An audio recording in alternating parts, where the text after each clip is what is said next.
ना या दिवसांमध्ये पाळकीय जे पत्र आहेत त्यावर आपण मनन करत आहोत. आणि त्यातील काल आपण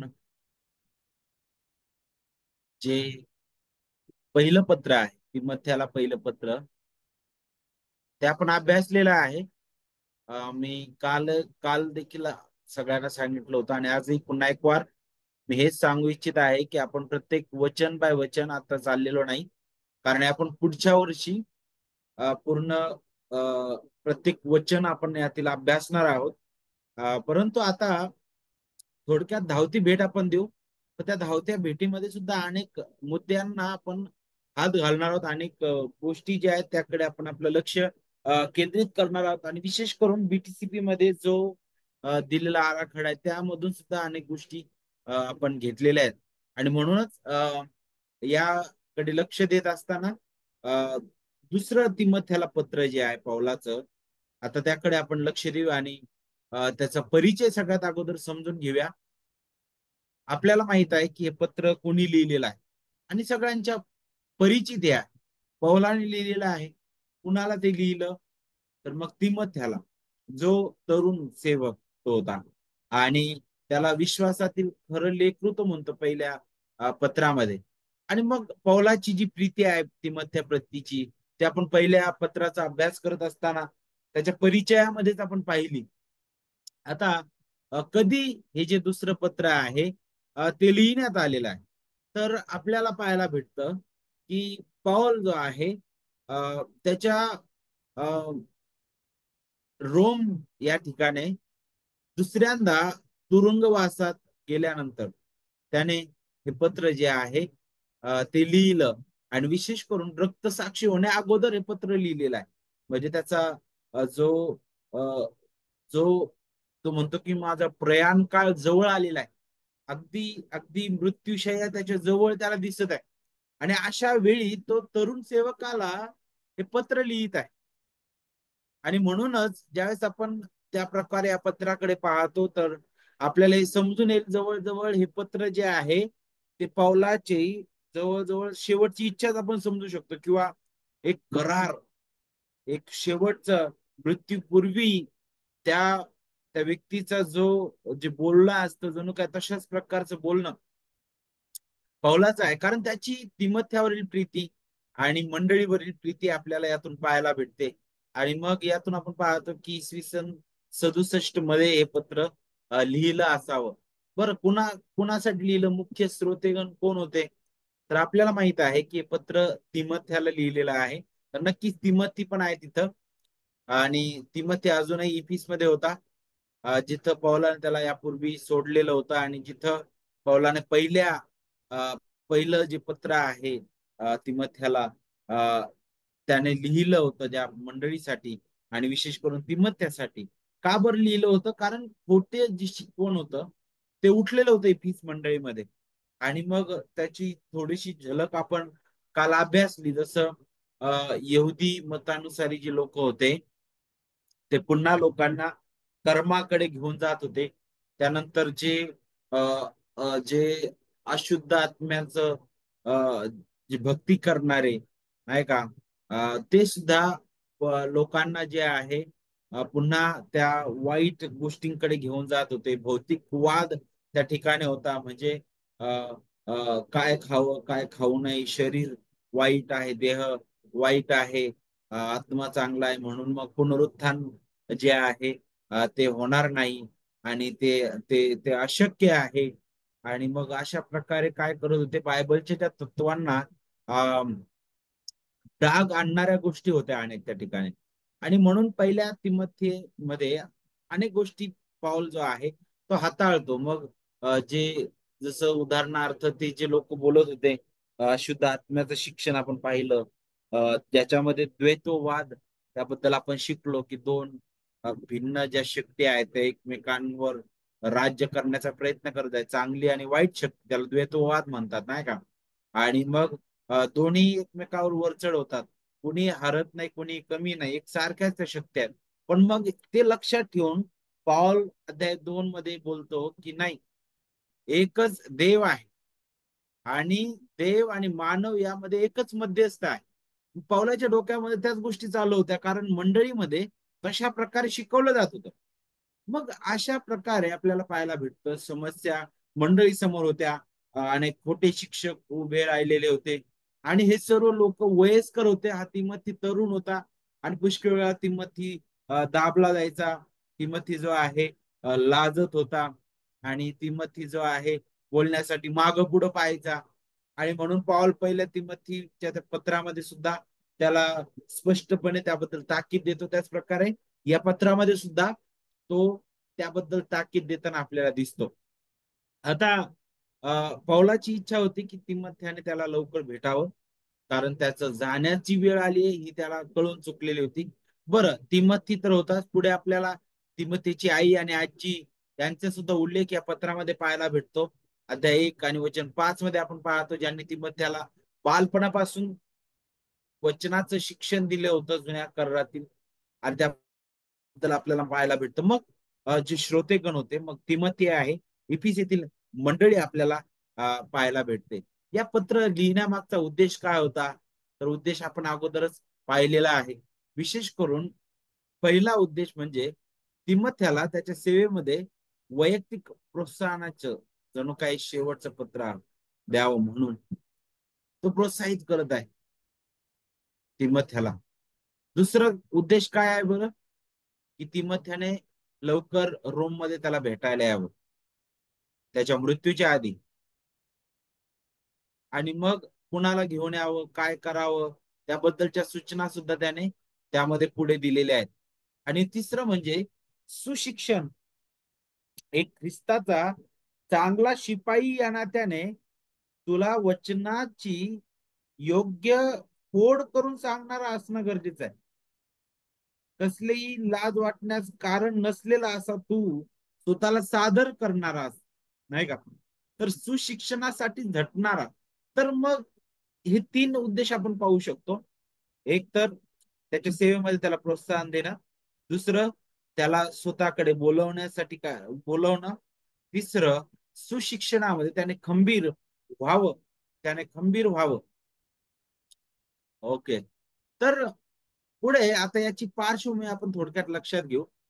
पौलाला त्याच्या पहिल्या रोम मधील तुरुंगवासातून थोड्या कालावधीसाठी सुटका मिळाली होती, नाही का. तो अगोदर तुरुंगात गेला, मग त्याला पुन्हा सुटका मिळाली. पण तो जो पहिला तुरुंगवास होता तो इतका असा भयानक किंवा असा त्याला एका जागेवर राहावं लागलं. पण त्याला सगळ्या रीतीने अटकाव केलेला नव्हता त्या पहिल्या तुरुंगवासामध्ये. कारण तोपर्यंत जो छळ आहे खऱ्या रीतीने विश्वासणाऱ्यांचा, तो पाहिलाच्या प्रमाणात अजून सुरू झालेला नव्हता. आणि आपल्याला पाहायला भेटतं तो नजर कैदेत होता, पण त्याला बोलण्याची मुभा होती. तो लोकांना लोक त्याला भेटी घेण्यासाठी त्याला त्याच्याकडे जाऊ शकत होते. म्हणूनच अनेक लोकांना तो भेटताना दिसतो. जर तुम्ही फिलिपे करास पत्राचा अभ्यास करा, तुम्हाला तिथं शिकायला भेटल. इपिस करास पत्रामध्ये सुद्धा अभ्यास करत असताना तुम्हाला पाहायला भेटल. तो म्हणतो की पहा, हे माझे जे बंधनं आहेत ते सुवार्तेच्या कार्याला, सुवार्थ प्रसाराला अडखळण ठरलेलं नाही, तर सुवार्थ प्रसाराच्या वृद्धीसाठी कारण ठरलेले आहेत म्हणे. आणि कैसराच्या घरचे सुद्धा लोक बदलले म्हणे. तर तिथं त्याचं मुख बंद करू शकले नाही ते लोक, नाही का. तर तिथं जास्त अटकाव त्याला नव्हता केलेला, पण तिथं त्याला आशा पण होती सुटण्याची. पण आता दुसऱ्या वेळी ज्यावेळी त्याला पुन्हा पकडलं, तिथं मात्र त्याला आता सुटण्याची आशा नाही. जर तुम्ही अध्याय 4 वाचला, तर वचन 6 ते 8 मध्ये बघा तो काय म्हणत आहे. वचन 6 ते 8 मध्ये तो म्हणतो, कारण आता माझे अर्पण होत आहे आणि माझा प्रयाण काळ जवळ आला आहे. जे सुयुद्ध ते मी केले आहे, धाव संपवली आहे, विश्वास राखला आहे. आता जे राहिले ते हेच, की माझ्यासाठी नीतिमत्वाचा मुकुट ठेवला आहे. प्रभू जो नीतिमान न्यायाधीश आहे, तो त्या दिवशी मला तो मुकुट देईल. आणि तो केवळ मलाच नव्हे, तर त्याचे प्रगट होणे ज्यांना प्रिय झाले आहे त्या सर्वांना देईल. किती महान असं एका एका सेवकाचं हृदय आपल्याला इथं पाहायला भेटतं. समोर मृत्यू दिसत आहे. पण तरी सुद्धा त्याच्या तरुण सेवकाबद्दल आणि मंडळीबद्दलची त्याची ओढ आणि त्याचं जे प्रेम आहे ते आपल्याला इथं पाहायला भेटतं. रोम मधील त्याच्या पहिल्या तुरुंगवासामध्ये जो इसवी सन 60 ते 62च्या सुमारास कधीतरी तो झाला, ज्यावेळेस अजूनपर्यंत तो जो छळ आहे तो सुरू झाला होता, जो निरोने नंतरच्या काळामध्ये छळ सुरू केला, तशा प्रकारचा छळ अजूनपर्यंत सुरू झालेला नव्हता. पण ज्यावेळेस निरो जो सम्राट होता तो आला, आणि मला असं वाटतं तो 63 64 या काळामध्ये कुठंतरी, सॉरी, त्याने तो जो छळ आहे तो भयंकर रीतीने सुरू केलेला आहे. आणि मग तो अगोदर नजर कैद देत होता, तो लोकांशी बोलू शकत होता, त्याला अनेक संधी मिळाली. पण आता इथं मात्र आपल्याला पाहायला भेटतं की तो पूर्ण बंधनात आहे. आता तो इथं काहीच करू शकत नाही. जवळजवळ 5 ते 6 वर्षानंतर, पहिल्या तुरुंगवासानंतर पुन्हा 5 ते 6 वर्षानंतर त्याला तुरुंगवासामध्ये त्याला अटक करण्यात आली. का बरं? कारण निरो राजाने तो भयंकर छळ सुरू केलेला होता आता या काळामध्ये विश्वासणाऱ्यांचा. त्यामध्ये मग पाऊल सुद्धा होता, त्याला सुद्धा पकडण्यात आलं. पेत्राला सुद्धा याच काळामध्ये पकडण्यात आलं. आणि इथं मात्र आता पॉल जो आहे, एका अशा रूम, अशा अगोदरच्या आता तुरुंगवासामध्ये असताना जसं तो नजर कैदेत होता तसा नव्हता, तर इथं आता एकदम थंडगार अशा कोठडीत त्याला ठेवण्यात आलेलं होतं. आणि आपल्याला पाहायला भेटतं त्याची जाणीव आपल्याला कुठे येते? अध्याय 4 वचन 13 मध्ये पहा त्याचं बोलणं. पाऊल का म्हणताय, माझा झगा त्रोवासात कर्पाजवळ राहिला आहे, तो येताना घेऊन ये म्हणे, आणि पुस्तके, विशेष करून चर्मपत्रे ही आण म्हणे. तर यातून आपण समजू शकतो की त्या ठिकाणची परिस्थिती काय होती. दुसरी गोष्ट, त्याला साखळ्यांनी बांधल्या गेलेलं होतं इथं आता. अगोदर नव्हतं पहिल्या त्या कैदेमध्ये, पण इथं मात्र आता साखळ्यांनी त्याला बांधण्यात आलेलं आहे. इथं मात्र त्याला आता वेदना होत आहेत. आणि तो काय म्हणताय बघा, अध्याय 2 आणि वचन 9 मध्ये, ह्या सुवार्तेमुळे मी दुष्कर्म करणाऱ्यासारखा बेड्यांचे देखील दुःख सोसत आहे, तरी देवाच्या वचनाला बेडी पडलेली नाही. काय होत आहे? आता त्याच्या वेदना अधिक तीव्र झालेल्या आहेत. आता इथं छळाची जी सीमा आहे अगदी पार झालेली आहे. अगोदर तो फक्त नजर कैदेत होता, पण इथं आता अगदी आपण म्हणू शकतो की त्याला आता त्या वेदनेला तोंड द्यावं लागत आहे. आणि आणि इथं साखळांनी त्याला बांधलेला आहे. तो म्हणतो की तरी सुद्धा देवाच्या वचनाला बेडी पडलेली नाहीये, तरी सुद्धा त्याचं मुख शांत नाही ख्रिस्त गाजवण्यापासून. किती हा ख्रिस्ताचा दास, किती त्याच्याशी समर्पित असणं, ते आपण पौलाच्या जीवनातून शिकतो नाही का? त्याला आता इथं सुटकेची आशाच राहिलेली नाही. अध्याय 4 वचन 6 मध्ये तो म्हणतो की आता माझं अर्पण होत आहे म्हणे, आणि माझा प्रयाण काळ जवळ आलेला आहे. ती मग त्याला सांगत आहे, माझ्या मुला, तू माझ्या शब्दाकडे लक्ष दे. जसा बाप आपल्या लेकराला बोलत आहे त्याच्या मृत्यू समयी, ते शेवटची घटका असताना तो बाप मृत्यूशयेवर बसलेला आहे, आणि तो आपल्या लेकराला जवळ बोलवतो, आणि बाळा तू हे कर, अशी भाषा पाऊल इथं वापरत आहे, पाऊल बोलत आहे.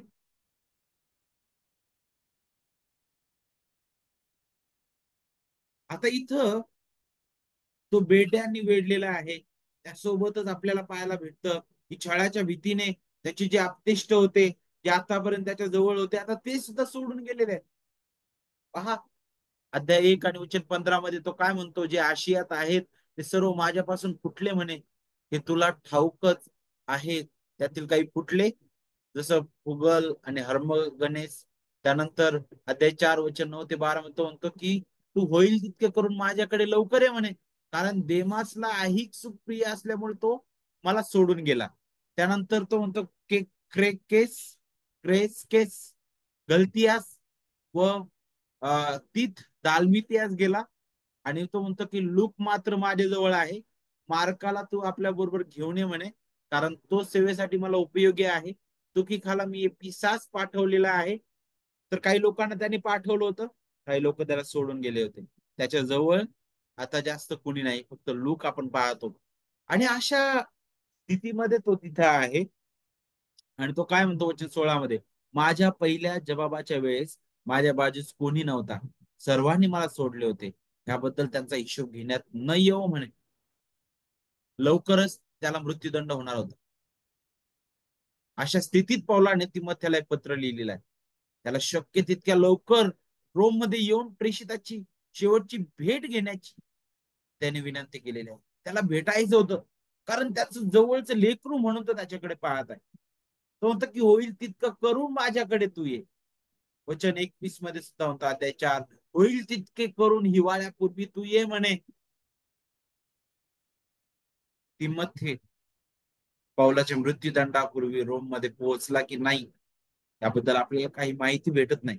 पण आपल्याला पाहायला भेटतं त्याला, पौलाला जो आहे, या दुसऱ्या तुरुंगवासातून तो पुन्हा सुटला नाही. त्या तुरुंगवासाच्या दरम्यान त्याला रक्तसाक्षी व्हावं लागलं.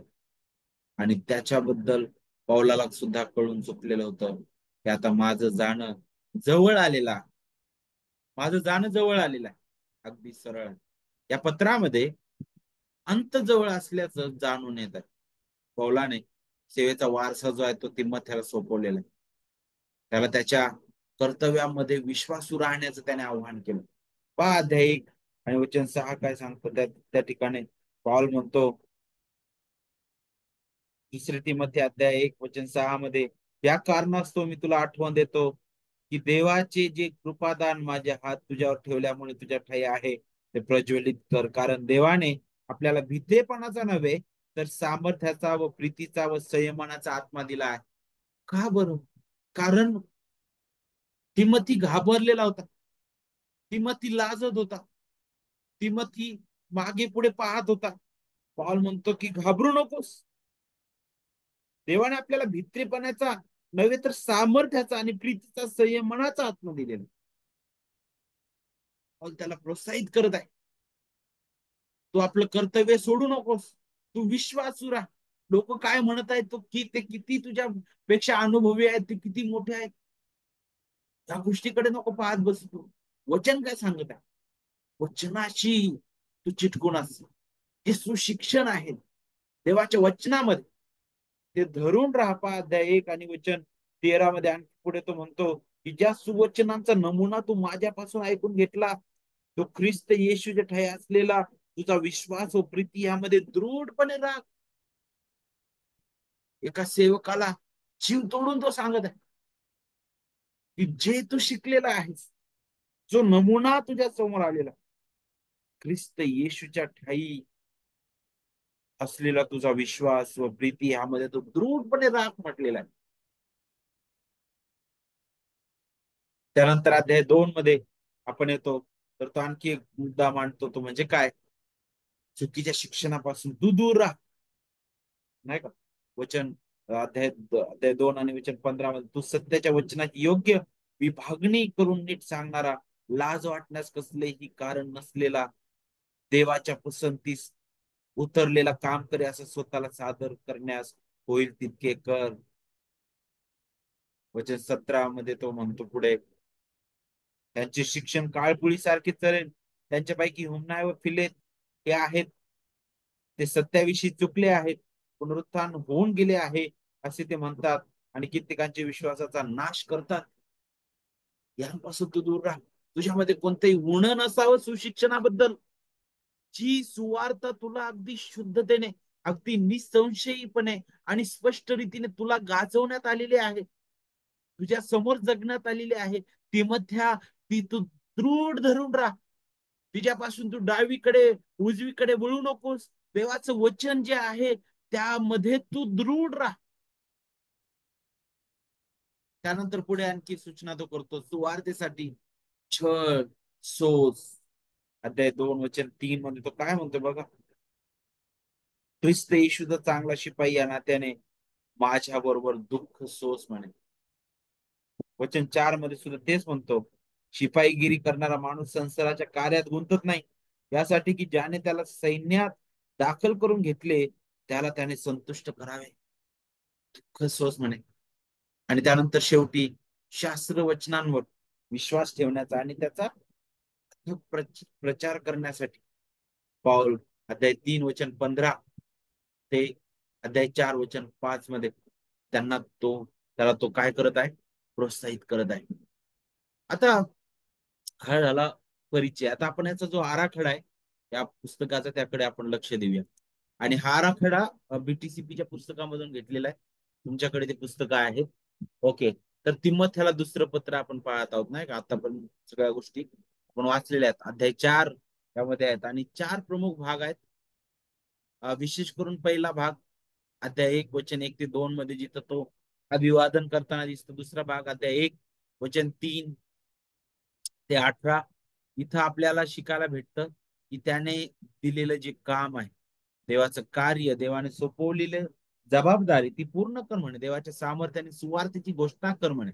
अध्याय 2 वचन 1 ते 16 मध्ये आपल्याला हा जो दुसरा भाग आहे त्यामध्ये शिकायला भेटतं की व्यक्तित्व त्याचे व्यक्तित्व, देवाचा सैनिक या नात्याने त्यांनी कसं जगावं, देवाला संतोषविण्यासाठी आणि विशेष करून नेहमी त्याच्या सेवेसाठी त्याने तयार असावं. अध्याय 3 वचन 1 ते 17 मध्ये तो आणखी आव्हान देतो की देवाचं वचन जे आहे नीतिमत्वामध्ये शिकवण्यास, दोष दाखविण्यास आणि सुधारणा करण्यास तू काय कर तू म्हणे तत्पर अस म्हणे, तो आव्हान देतो. आणि शेवटी अध्याय 4 वचन 1 ते 18 मध्ये त्याची आज्ञा नाही का, जिथं विश्वास राखण्याबद्दल तो बोलत आहे, स्थिर आणि खंबीर तो असणे. आणि मग शेवटी अध्याय 4 वचन 19 ते 22 मध्ये आपल्याला समारोप पाहायला भेटतो. आता ज्यावेळेस आपण अध्याय 1 आणि 2 कडे येतो, तर तिथं त्याचं अभिवादन आपण पाहतो. जिथं तो म्हणतो, प्रिय मुलगा तिमोथी याला ख्रिस्त येशू मधील जीवन विषयक वचनानुसार देवाच्या इच्छेने ख्रिस्त येशूचा पावल ह्याच्याकडून देव पिता व प्रभू येशू ख्रिस्त येशू आपला प्रभू यांच्यापासून कृपा, दया व शांती असो. काय ही पद्धत आहे पावलाची, अगदी त्याच्या हृदयातील पद्धत होती. आपण नेहमी यावर विचार करतो नाही का. का बरं पाऊल इतर पत्रांपेक्षा या पत्राची सुरुवात अगदी वेगळ्या पद्धतीने करताना दिसतो. इथं विशेष करून तो ज्यावेळेस सुरुवात करत आहे, तो म्हणतो की देव पित्याकडून आणि प्रभू येशू ख्रिस्ताचा मी सेवक, त्याच्या इच्छेने झालेलो सेवक म्हणतो नाही का. आणि आपण इथं ज्यावेळेस तो बोलत आहे, इथं म्हणतो येशू मधील जीवन विषयक वचनानुसार देवाच्या इच्छेने ख्रिस्त येशूचा प्रेषित. तर जीवन विषयक वचनानुसार, तर यातून आपल्याला पौलाच्या पत्राचं जे गांभीर्य आहे ते समजून येईल. कारण तो म्हणत आहे की पहा, हे जे वचन आहे हे वचन जीवनधारी आहे. जसं आपल्याला पाहायला भेटतं की प्रभू येशू ख्रिस्ताने ज्यावेळेस शिष्यत्वाचे धडे दिले त्यावेळेस काही लोक पळून निघून गेले. आणि मग प्रभू येशू ख्रिस्ताचे जे शिष्य त्याच्या जवळ होते, ख्रिस्त म्हटलं की तुम्हाला पण जायचे असले तुम्ही जा. त्यावेळेस पेत्र त्या ठिकाणी येतो. तो म्हणतो की प्रभू, तुझ्याकडे जीवनाची वचन आहेत, आम्ही तुझ्यापासून कुठं जावं. पाऊल जो आहे इथं तशाच प्रकारे विचार करत आहे. तो म्हणतो ख्रिस्त येशू मधील जीवन विषयक वचनानुसार. कारण त्याला माहित होतं की हा जो देह आहे तो त्याला कधीही सोडावा लागणार आहे. आता त्याला याची पण जाणीव झालेली होती की आता मला कधी हे जग सोडावं लागेल मला माहित नाही, परंतु माझ्याकडे जीवनाचं वचन आहे. हे वचन प्रभू येशू ख्रिस्ताचं आहे आणि त्याच्या ठाई मला जीवन आहे आणि ते मला जगवणार आहे. तो माझा श्वास आहे. तो मला त्या मृत्यूच्याही पलीकडे घेऊन जाणार आहे.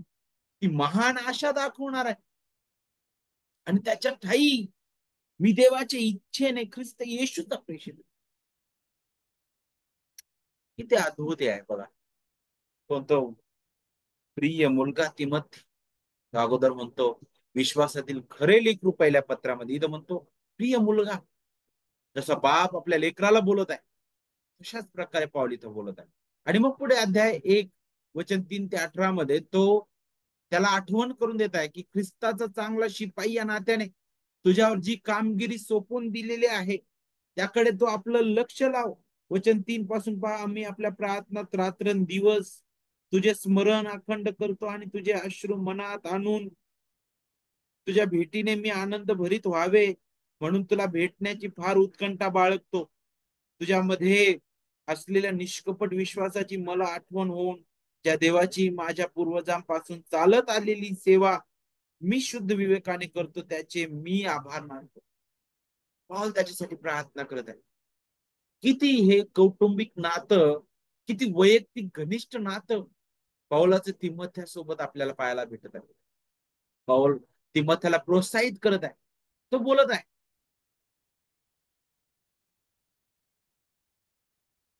त्याची इच्छा आहे की तिमोथ्याला मृत्यूपूर्वी भेटावं. आपल्याला पाहायला भेटतं तिमोथी कुठंतरी लाजत होता विरोधामुळं, तो घाबरत होता. पण पाऊल म्हणतो की घाबरू नकोस, तू घाबरू नकोस म्हणे. त्याबद्दलच तो पुढे बोलतो नाही का. पाऊल तिमोथ्याला पुढील प्रमाणे तो आज्ञा देत आहे. तो म्हणतो की आपल्याला एकतर भित्रेपणाचा नाही तर सामर्थ्याचा, प्रीतीचा व संयमनाचा आत्मा मिळालेला आहे. आणि मग आपल्याला पाहायला भेटतं, म्हणून आपल्या प्रभूविषयीच्या साक्षीचे आणि मी जो त्याचा बंदिवान, त्या माझी तू लाज धरू नयेस म्हणे. तर देवाच्या सामर्थ्याच्या परिमाणाने सुवार्थेसाठी माझ्याबरोबर दुःख सोसावे म्हणे. आणि मग महत्वाची गोष्ट तो पुढे बोलतो. तो काय म्हणताय, तुला ख्रिस्ताविषयी साक्ष देण्याची लाज वाटू नये. कारण तो स्वतःच पण उदाहरण घेतो. तो म्हणतो की मी लाज धरत नाही, मी ही दुःखे सोसत आहे. का बरं? कारण वचन 11 मध्ये पहा, मला त्या सुवार्तेचा घोषणा करता प्रेषित शिक्षक असे नेमले होते. त्या कारणाने मी दुःखे सोसत आहे, तरी मी लाज धरत नाही. कारण मी ज्याच्यावर विश्वास ठेवला आहे त्याला मी जाणतो, आणि तो माझी ठेव त्या दिवसासाठी राखण्यास शक्तिमान आहे, असा माझा भरोसा आहे. आणि तो म्हणतो की ज्या सुवचनांचा नमुना तू माझ्यापासून ऐकून घेतला, तो ख्रिस्त येशूच्या ठायी असलेला तुझा विश्वास व प्रीती यामध्ये दृढपणे राख म्हणे. तो नमुना तू राख म्हटलेला आहे. ख्रिस्ताच्या साक्षीची लाज धरू नको. सुवार्थेसाठी देवाच्या सामर्थ्याने दुःख सोस म्हटलेला आहे. वारंवार त्याबद्दल पाऊल इथं तिमथ्याला बोलत आहे.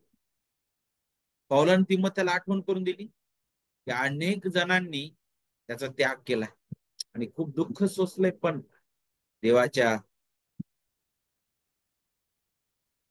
मदतीबद्दल, देवाने केलेल्या सहाय्याबद्दल आणि संरक्षणाबद्दल त्याला पूर्ण खात्री होती. त्याबद्दल देवाचे आभारही मानतो नाही का. कारण तो म्हणतो, पहा वचन 17 आणि 18 मध्ये, तर तो रोम शहरात असताना त्याने घेऊन मी सापडेपर्यंत माझा शोध केला. प्रभू करो आणि त्या दिवशी त्याला प्रभूपासून दया मिळो. आणि फिसात कितीतरी प्रकारे त्याने सेवा केली, हे तुला चांगले माहित आहे. आणि सिफराबद्दल तो बोलतो, आणि सिफराच्या घरावर प्रभू दया करो त्याबद्दल तो बोलतो. पण या सगळ्या गोष्टीबद्दल बोलत असताना त्याला स्वतःबद्दल सुद्धा खात्री आहे. स्वतःच मला तो प्रभू सहाय्य करेल, माझं रक्षण करेल, याबद्दल सुद्धा पौलाला खात्री होती. तर हा जो पहिला भाग आहे त्यामध्ये पौल ह्या सर्व गोष्टी बोलतो. त्यानंतर दुसरा जो भाग आहे त्या ठिकाणी आपल्याला पाहायला भेटतं, आता ख्रिस्त येशूचा चांगला शिपाई या नात्याने त्याचा स्वभाव आणि त्याचं वर्तन कसं असावं. अगोदर काम करी म्हणून शिपायाला सोपून दिलेली कामगिरी, त्याबद्दल आपण पाहिलं. आता इथं त्याचा स्वभाव आणि त्याचं वर्तन कसं असावं त्याबद्दल पाऊल जो आहे तिमथ्याला जाणीव करून देतो. वचन 1 पहा, अध्याय 2, माझ्या मुला ख्रिस्त येशूच्या ठाई असलेल्या कृपेत बलवान हो जा. पॉल म्हणत आहे, बलवान होत जा. चांगल्या शिपाई या नात्याने तुझा स्वभाव, तुझं वर्तन कसं असावं याकडे पाऊल आता लक्ष वेधून घेत आहे. तो काय म्हणताय, ज्या गोष्टी तू पुष्कळ साक्षीदारांसमक्ष माझ्यापासून ऐकल्या, त्या इतरांना शिकवण्यास योग्य अशा विश्वासू माणसांना सोपवून दे.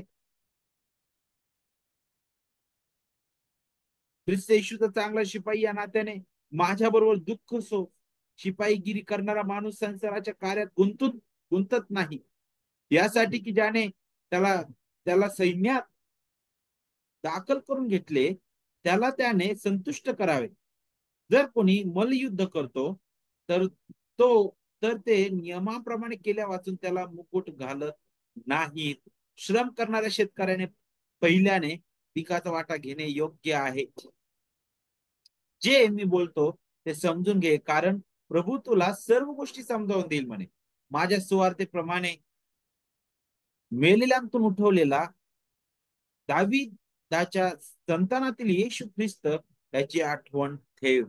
तर पौलाची इच्छा आहे की तिमोथी जो आहे तो सबळ उभा राहावा, अगदी खंबीरतेने उभा राहावा, देवाच्या कृपेत त्याने बलवान असावं. का बरं?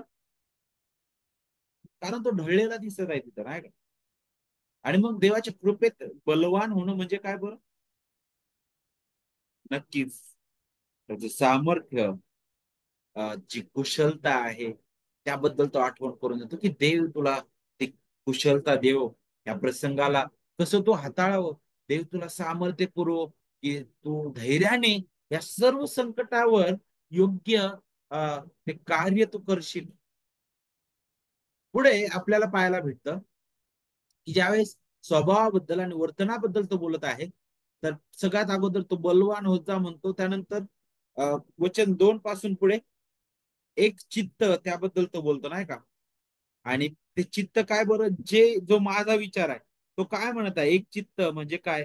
जणू काय तो म्हणतो वचन 2 मध्ये पहा, ज्या माझ्यापासून तो ऐकल्यास त्या इतरांना शिकवण्यास योग्य अशा विश्वासू लोकांना सोपवून दे. एक चित्त असणं, तो म्हणतो की माझ्यासारखे विचार तुझे पण असू दे. इतरांना शिष्य करण्यासाठी तू झट. जसा सैन्य अधिकारी या नात्याने, आपला जो सैन्य अधिकारी आहे या नात्याने ख्रिस्ताला स्वतःच अर्पण तू कर, ख्रिस्ताच्या अधीन होतो, नाही का? ख्रिस्तासाठी तू दुःख सोस, त्याला संतुष्ट करण्यास नेहमी तो तयार अस. जगाच्या गोष्टीत तू गुंतून राहू नको, नाही का? एका त्या मल्लयुद्ध करणाऱ्या त्या खेळाडूप्रमाणे तू शिस्तबद्ध अस, नियमाच्या बाहेर वागू नकोस. त्या शेतकऱ्याप्रमाणे तू उद्योगी अस, नेहमी कष्ट करायला, नेहमी मेहनत करायला तू तयार अस.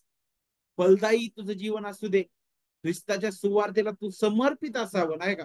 आणि हे सर्व जे गुण आहेत ते पौलामध्ये होते.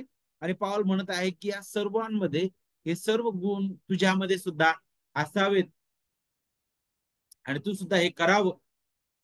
त्यानंतर अध्याय 2 वचन 14 पासून पुढे पाऊल आणखी एक महत्वाची गोष्ट सांगतो, ते म्हणजे काय? देवाशी विश्वसनीय असणं.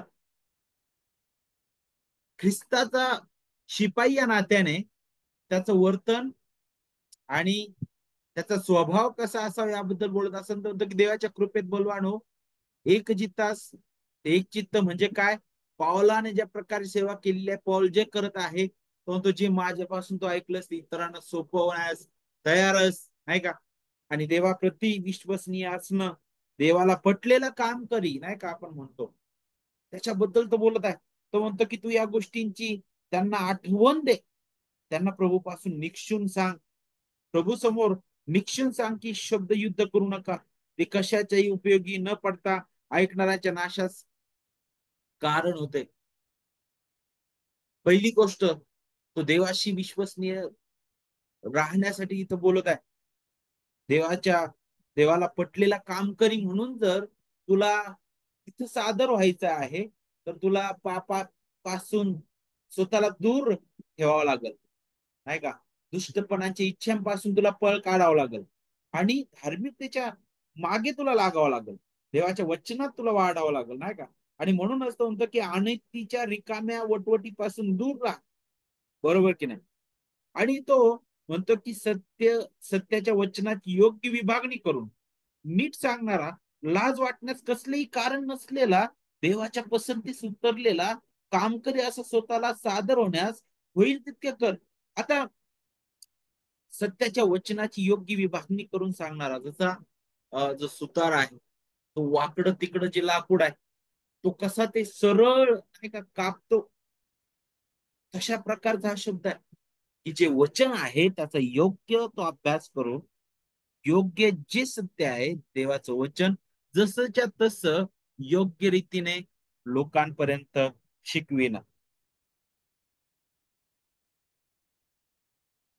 त्याबद्दल तो बोलतो, नाही का?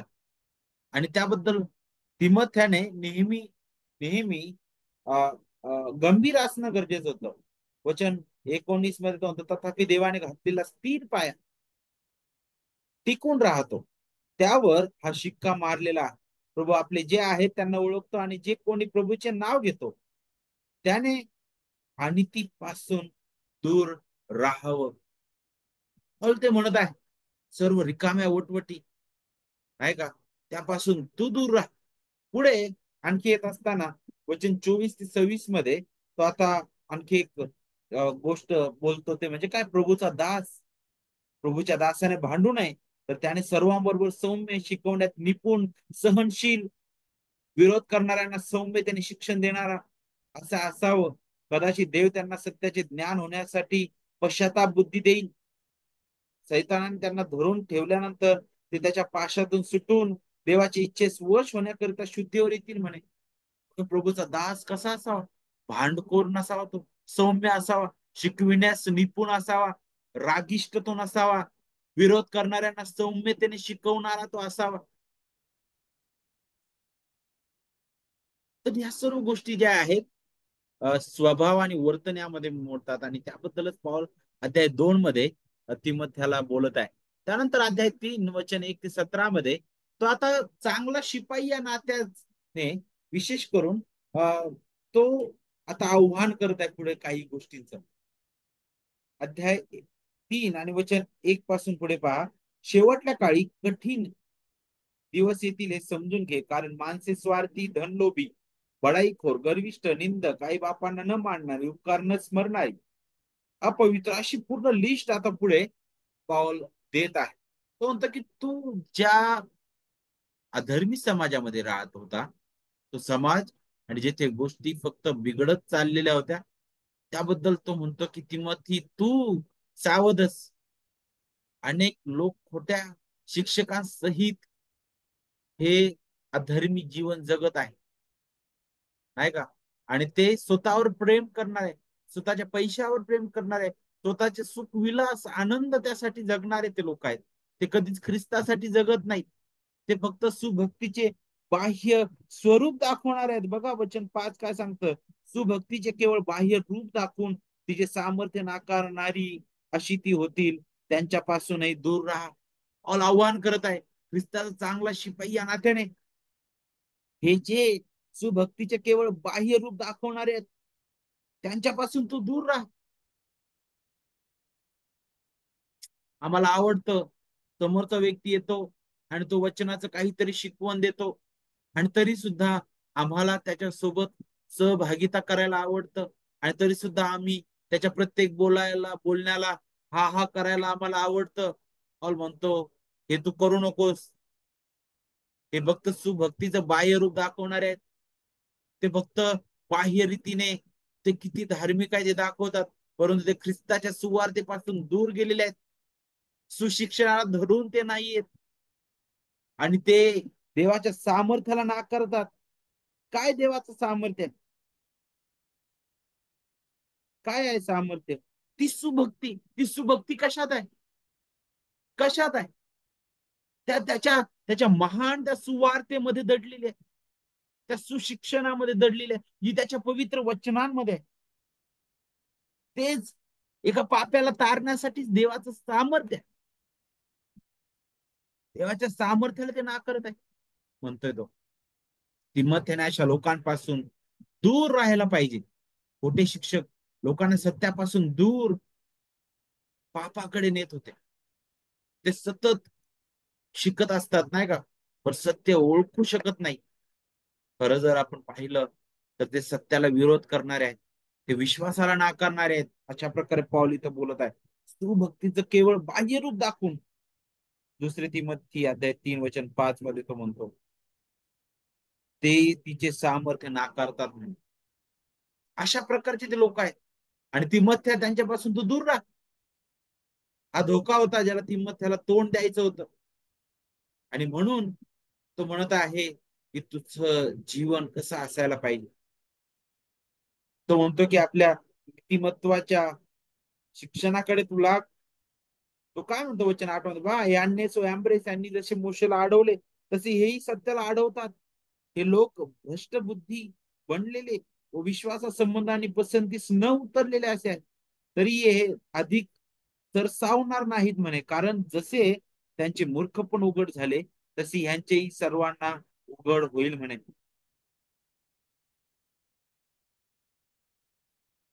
वचन 10 मध्ये तू माझे शिक्षण, आचार, संकल्प, विश्वास, सहनशीलता, प्रीती, धीर, माझं झालेला छळ, माझ्यावर आलेली संकट ही ओळखून आहेस. मला अंतुकिया तो इकुन्या तो लुसरात जे काही झाले ते व मी जो छळ सहन केला तो तू ओळखून आहेस. त्या सर्वातून प्रभूने मला सोडवले. ख्रिस्त येशूमध्ये सुभक्तीने आयुष्य क्रमण करण्यास जे पाहतात त्या सर्वांचा छळ होईल म्हणे. व दुष्ट भोंदू माणसे की दुसऱ्यांना फसवून व स्वतः फसवून दुष्टपणात अधिक सरसावतील. तू तर ज्या गोष्टी शिकलास व ज्याविषयी तुझी खात्री झाली त्या धरून राहा. त्या कोणापासून शिकलास? हे बालपणापासूनच तुला पवित्र शास्त्राची माहिती होते, हे तुला ठाऊक आहे. ते ख्रिस्त येशू मधील विश्वासाच्या द्वारे तुला तारण्यासाठी ज्ञानी करायला समर्थ आहे. किती अद्भुत आहे. आणि त्याकडे तू लक्ष दे म्हणे. आणि मग पुढे पॉल आता देवाच्या वचनाचे अधिकार पुढे प्रकट करत आहे. तो म्हणतो की जी ठेव तुझ्या हाती सोपवण्यात आलेली आहे ते माणसाचं नाही, कुणापासून आहे? देवापासून आहे. वचन 16 म्हणतो तो प्रत्येक परमेश्वर प्रेरित शास्त्रलेख, सदबोध, दोष दाखविणे, सुधारणूक, नीती शिक्षण ह्यांकरिता उपयोगी आहे. यासाठी की देवाचा भक्त पूर्ण होऊन प्रत्येक चांगल्या कामासाठी काय व्हावा? सज्ज व्हावा. काय म्हणत आहे पाऊल इथं? ख्रिस्त येशू तर चांगला शिपाई या नात्याने. हे जे लोक सुखविलासाच्या मागे लागलेले आहेत, हे लोक जे सत्याला अडवणारे आहेत, हे जे लोक विरोध करणारे आहेत, यांच्यापासून तू दूर राहा आणि सत्याचं नेहमी समर्थन कर. देवाच्या वचना सोबत नेहमी उभास. देवाचं वचन जे सत्य आहे त्यावर विश्वास ठेव. त्यासाठी तू जग. कारण हे वचन देवाचं आहे, ईश्वर प्रेरित आहे. ही पवित्र वचन. का बरं? कशासाठी ती उपयोगी आहे? देवाचं भक्त पूर्ण करण्यासाठी. त्या लोकांच्या रिकाम्या वटवटी, त्या लोकांच्या कहाण्या, त्यांचं बोलणं, त्यांचं शिक्षण कधीच तुम्हाला पूर्ण करण्यास समर्थ नाही. पण देवाचं वचन, देवाचा भक्त पूर्ण होऊन चांगल्या कामासाठी सज्ज व्हावा त्यासाठी कार्यरत आहे. कारण त्याचं कारण काय आहे? कारण त्याचं वचन आहे. त्याचं वचन आहे. ईश्वर प्रेरित आहे. पण ईश्वर प्रेरित म्हणजे काय? ईश्वर प्रेरित म्हणजे त्याचा मूळ अर्थ होतो, जो शब्द वापरला तिथं थिओनिस्टस, दोन दोन शब्दापासून आलेला हा शब्द आहे ग्रीक. थिओस म्हणजे देव आणि न्यूस्टॉस म्हणजे श्वास फुंकलेला. न्यूस्टॉस म्हणजे श्वास, नाही का? तर जर आपण सरळ सरळ त्याचा अर्थ समजून घेतला तर प्रभू येशू ख्रिस्ताने स्वतः यावेळेस सैतानापासून त्याची तो जो परीक्षेला तोंड देत होता त्या अरण्यामध्ये, त्यावेळी त्याने सैतानाला देवाच्या वचनाने उत्तर दिलेलं आहे, नाही का? जिथं प्रभू म्हटला की मनुष्य केवळ भाकरीने नव्हे तर परमेश्वराच्या मुखातून निघणाऱ्या प्रत्येक वचनाने जगेल. तर थिओनिस्टॉस म्हणजे परमेश्वराच्या मुखातून निघालेलं हे वचन आहे, ईश्वर प्रेरित. म्हणजे त्याचा अर्थ हा होतो. आणि पाऊल म्हणतो की ईश्वर प्रेरित वचन आहे, हे देवाच्या मुखातील शब्द आहे. हे कोणा माणसाद्वारे आलेलं नाहीये. हे नक्कीच देवाने मानवी लेखकांचा उपयोग केला असला तरी हे देवाच्या मुखातील शब्द आहे. हे जिवंत सजीव आहे. आणि म्हणून त्याच्यापासून तू इकडं तिकडं वळू नकोस. आणि हे काय कार्य करतं बरं? हे सजीव आहे, देवाच्या मुखातील शब्द आहे. आणि म्हणून ते आपल्याला काय करतं?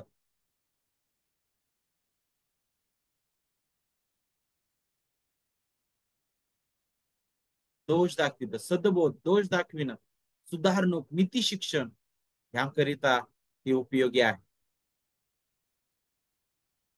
नीती शिक्षण, नाही का? बिनचूक सिद्धांत, कशावर आम्ही विश्वास ठेवायला पाहिजे ते आपल्याला देवाचं वचनच सांगतं. आम्हाला कुठून कळतं की हे अयोग्य आहे, यावर आम्ही विश्वास ठेवू नये? देवाच्या वचनातून समजतं. वाईट काय आहे, चांगलं काय आहे, देवाचं वचन आपल्याला सांगतं. आम्ही कशावर विश्वास ठेवावा त्याबद्दल आपल्याला ते शिकवितं. आम्ही कसं वागावं त्याबद्दल सुद्धा ते आम्हाला शिकवितं. ते आम्हाला सुधारतं, नाही का? आम्हाला सुधारतं ते. चुकीची वागणूक ते दाखवून देतं. हे पाप आहे, त्या लोकांनी पाप केलं, त्याचा परिणाम त्यांच्यावर कसा आला ते दाखवितं. त्यातून हे शिकवतं की तुम्ही सुधारा, तुम्ही सुधारा. ते आम्हाला नीती शिक्षण देतं. योग्य वागणूक काय आहे, आम्ही कसं जगावं त्याबद्दल देवाचं वचन आम्हाला मार्गदर्शन करणार आहे. यात उद्देश काय बरं? यासाठी की देवाचा भक्त पूर्ण हो, प्रत्येक चांगल्या कामासाठी सज्ज व्हावा. पॉल म्हणतो की रिकाम्या वटवटी, कहाण्या, तुमच्या तुमचे तर्क वितर्क कधीच तुम्हाला चांगल्या कामासाठी सज्ज करणार नाहीत. हे देवाचं वचन आहे जे तुम्हाला सज्ज करणार आहे. आणि म्हणूनच त्या वचनात घडून राहा म्हणे. तिमोथेला त्याची तो जाणीव करून देत आहे. मग अध्याय 4 मध्ये आपण येतो. आता तो जो ख्रिस्त येशूचा चांगला शिपाई, त्याला तो आज्ञा देत आहे काही. आणि त्याबद्दल आपल्याला अध्याय 4 मध्ये शिकायला भेटतं, जिथं तो काय म्हणतो. देवासमक्ष जो प्रभू येशू ख्रिस्त जिवंतांचा व मृतांचा न्याय करेल, त्याच्या समक्ष त्याच्या प्रगट होण्याला व त्याच्या राज्याला स्मरून मी निक्षून सांगतो म्हणे, वचनाची घोषणा कर. सुवेळी अवेळी तयार राहा. सर्व प्रकारच्या सहनशीलतेने व शिक्षणाने दोष दाखवून निषेध कर व बोध कर. हे गरजेचं आहे. का बरं दोष दाखविणं गरजेचं आहे? का बरं दोष निषेध करणं गरजेचं आहे? का बरं बोध करणं गरजेचं आहे? कारण मंडळीमध्ये ह्या उणीवा आहे. मंडळीमध्ये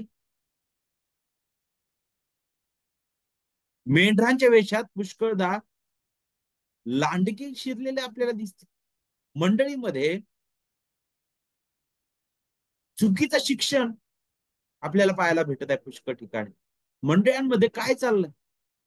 खऱ्या सुवार्तेला डाग आणणारी निराळी सुवार्ता येत आहे, जी चांगली वाटत आहे ऐकायला, खऱ्या सुवार्ते सारखीच वाटत आहे. आणि म्हणूनच तिमोथेला तो अगदी स्पष्ट सांगत आहे, सुवेळी अवेळी तू तयार राहा म्हणे. तू दोष दाखव जर कोणी चुकीच्या पद्धतीने वागत आहे. निषेध कर जर कोणी देवाच्या वचनाला विरोध करत आहे. बोध कर. हे कसं करायचं होतं त्याला? सहनशीलतेने आणि काळजीपूर्वक शिक्षणाने. जसे लोक योग्य शिक्षणाकडे दुर्लक्ष करतात, नाही का?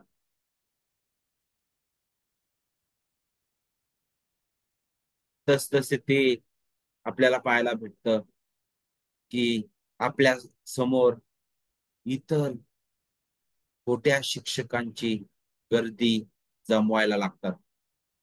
मग याला बोलो मंडळीत, त्याला बोलो मंडळीत, याला बोलो.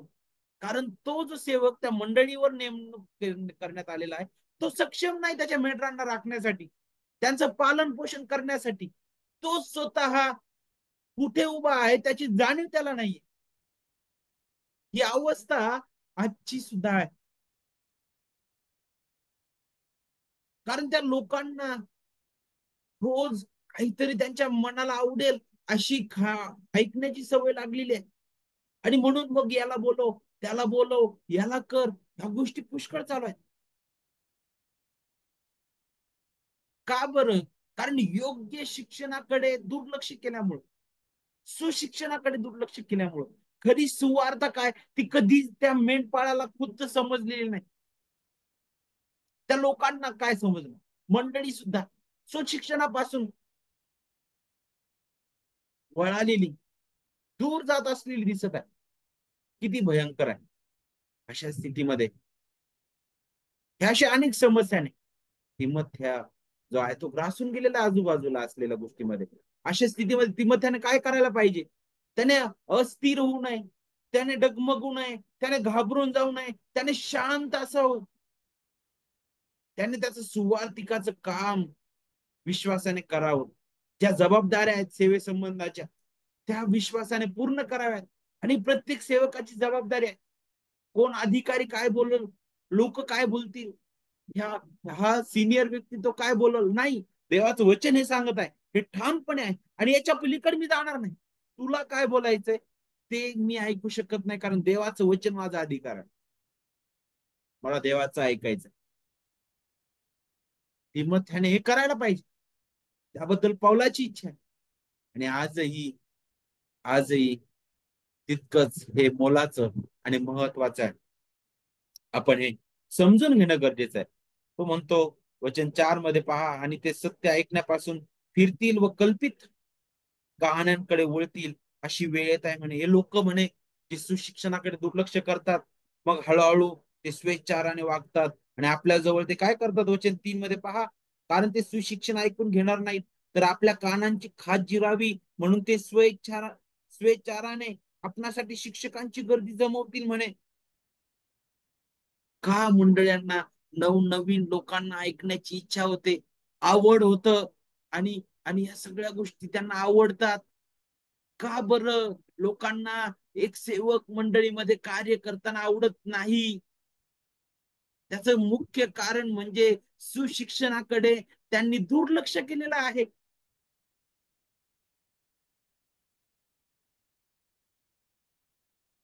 किती भयावह ही स्थिती आहे. आपल्याला विचार करण्याची गरज आहे. काय अशी स्थिती आमच्या मंडळीची सुद्धा आहे का? फार गांभीर्याने विचार करण्याची गरज आहे देवाच्या प्रेलेकराने या गोष्टीवर. तिमथ्याला पॉल सर्व गोष्टीबद्दल बोलत असताना आता तो काय म्हणत आहे वचन 5 मध्ये, अध्याय 4, तो म्हणतो, तू तर सर्व गोष्टींविषयी सावध राहा, दुःख सोस, सुवार्तिकाचं काम कर, तुला सोपवलेली जबाबदारी तू तुला सोपवलेली सेवा तू पूर्ण कर म्हणे, कारण आता माझे अर्पण होत आहे आणि माझा प्रयाण काळ जवळ आला आहे.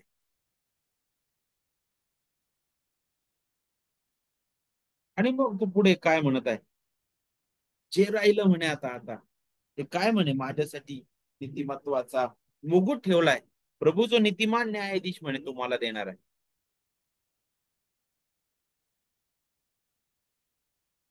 तो म्हणतो की मी माझी धाव संपवलेली आहे, विश्वास राखलेला आहे. किती अद्भुत आहे.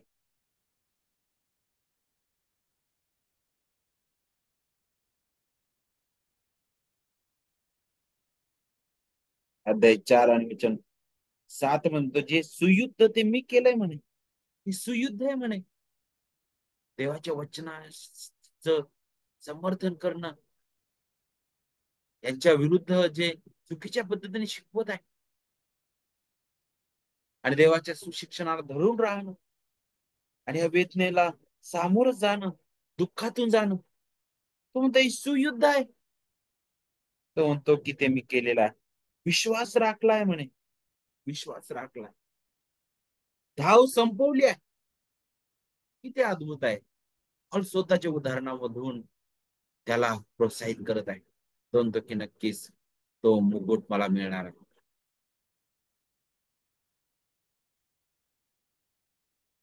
पाऊल तिमोथ्याला वैयक्तिक काही विनंत्या करतो. पौलाची इच्छा होती की तिमोथ्याने लवकरात लवकर तिथे यावं, त्याची भेट घ्यावी, मार्कला पण सोबत आणावं, काही पुस्तकं त्याने घेऊन यावे, चर्मपत्रे सुद्धा आणावी म्हणतो पाऊल. आणि पाऊल तिमोथेला आठवण करून त्याने दिलेले की आपल्या संकटाच्या काळात संरक्षणासाठी आणि सामर्थ्यासाठी देवाकडे पहा, कारण अशा वेळी लोक त्याग करतील म्हणे. आणि याच कारणास्तव देव सर्व स्तुती आणि गौरवास पात्र आहे, नाही का? आणि मग आपण या पत्राच्या शेवटी येतो. पत्राचा समारोप आपल्याला पाहायला मिळतो. अध्याय 4 आणि वचन वचन 21 आणि 22 मध्ये, इथं पाऊल काय म्हणतो, होईल तितके करून हिवाळ्यापूर्वी तू ये. होईल तितके करून हिवाळ्यापूर्वी ये म्हणतो पाऊल, नाही का? इथं पावलाच्या तीव्र भावना आणि हृदय आपल्याला पाहायला मिळते. एक वृद्ध व्यक्ती पाऊल त्या तरुण सहकार्याला, आहे का, आपला जीव प्रभूसाठी अर्पण करण्यापूर्वी त्याची भेटण्याची जी तीव्र इच्छा होती, ती तो व्यक्त करत आहे. पौलाने तिमोथेला पुन्हा कधी पाहिलं की नाही हे आपल्याला माहित नाही, पण आपण खात्री बाळगू शकतो की तिमोथेने हिवाळ्यापूर्वी येण्यासाठी शक्य ते प्रयत्न केले.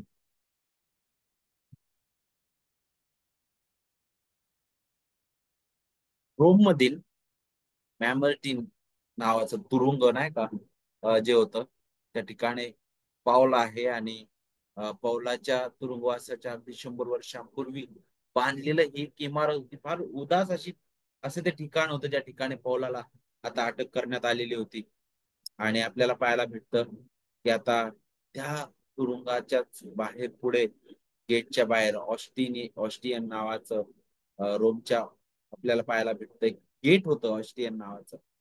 आणि त्या ठिकाणी 3 कारंजे अशा प्रकारचं एक एक एक नावाचं ठिकाण होतं जिथं पौलाचं शिरच्छेद करण्यात आलं.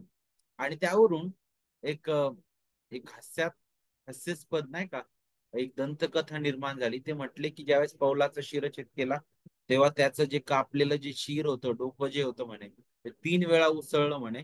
आणि मग त्यावेळेस ते जिथं जिथं उसळलं, जिथं ते आलं तिथं म्हणे काय झालं, जणू काय पाण्याचा धबधबा किंवा पाण्याचे असे कारंजे यायला लागले. आणि मग त्या तिन्ही ठिकाणी गरम, कोमट आणि थंड असं ते कारंजे आले. आणि म्हणून त्या जागेला 3 कारंजे असं ठिकाण म्हटलं जातं नाही का. तर एक दंतकथा हो, उदयास आली नंतरच्या काळामध्ये तिथं ते अशा प्रकारे म्हणायला लागले. त्यावरून ते नाव देण्यात आलेलं होतं.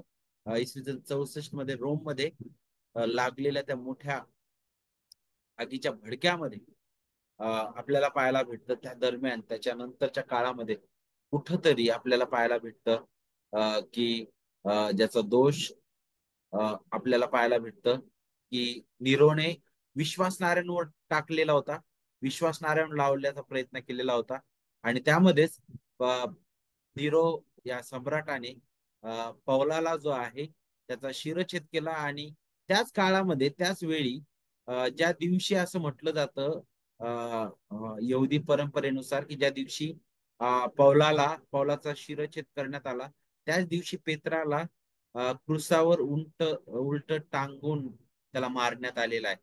आणि का बरं पौलाला क्रुसावर टांगण्यात आलं नाही, कारण पाऊल जो होता तो त्याला रोमी नागरिकत्व होतं. आणि त्या कायद्यानुसार त्याला क्रुसावर अ, च- ते ते चढू शकले नसते.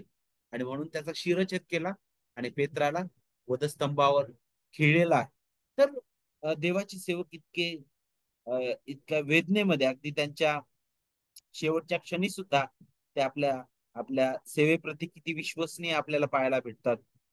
त्याच्या सेवकाप्रती तो किती कनवाळू होतो आणि किती त्याची प्रीती त्याच्याबद्दल उसळून येते ते आपल्याला इथं पाहायला भेटत आहे.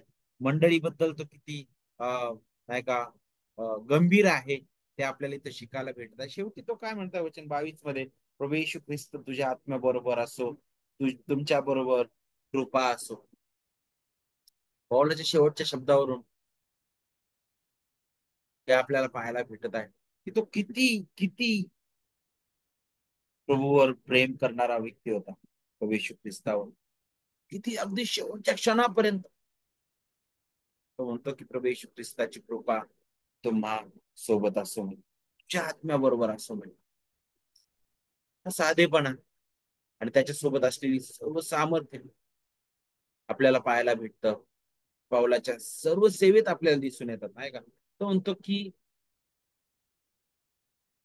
ख्रिस्त जे सामर्थ्य मला पुरवितो त्याच्या सामर्थ्याने मी सर्व काही करण्यास समर्थ आहे नाही का. आणि तूच पाऊल तो म्हणतो की मला तर जगणं हा ख्रिस्त आणि मरण हा लाभ आहे. अगदी शेवटच्या क्षणी तो तेच बोलत आहे आपल्या प्रिय आध्यात्मिक मुलाला. तो म्हणतो की तिमोथेया, प्रभू येशू ख्रिस्त तुझ्या आत्म्याबरोबर असो. आणि वाईट जे आहेत देवाचे सेवक ते अशा प्रकारे म्हणतात की येथे प्रभू आणि तिमोथी यांच्यातील अत्यंत जिव्हाळ्याचं जे वैयक्तिक जो संबंध आहे त्याच्यासाठी पौलाने प्रार्थना केलेली आहे नाही का. वैयक्तिक जिव्हाळा देवासोबतचा त्याबद्दल पाऊल प्रार्थना करताना दिसत. आणि तो काय म्हणतात तुमच्या बरोबर कृपा असो. आणि शेवटी आमेन. आमेन हा शब्द आपल्याला पाहायला भेटतो मूळ भाषेमध्ये.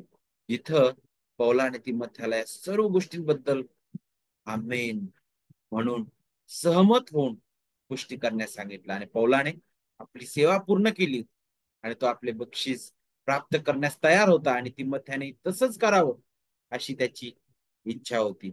आणि म्हणूनच दुसरं तिमोथी जे आहे, थोडक्यात आपण त्याकडे पण लक्ष दिलेलं आहे. प्रत्येक वचन वचन आपण पाहिलेलं नाही. जे आपण पुढच्या वर्षी शिकणार आहोत हे मी वारंवार सांगत आहे. आता फक्त आपण थोडक्यात भेट दिली धावती दुसरे तिमोथी या पुस्तकाला. अ, आपण इथे थांबणार आहोत. पुढील आठवडे आपण तिथला पत्र आपण पाहूया. त्यावर आपण मनन करू, आपण प्रार्थना करू. प्रिय प्रभू, आम्ही खरंच पौलाच्या जीवनाबद्दल तुला धन्यवाद देतो.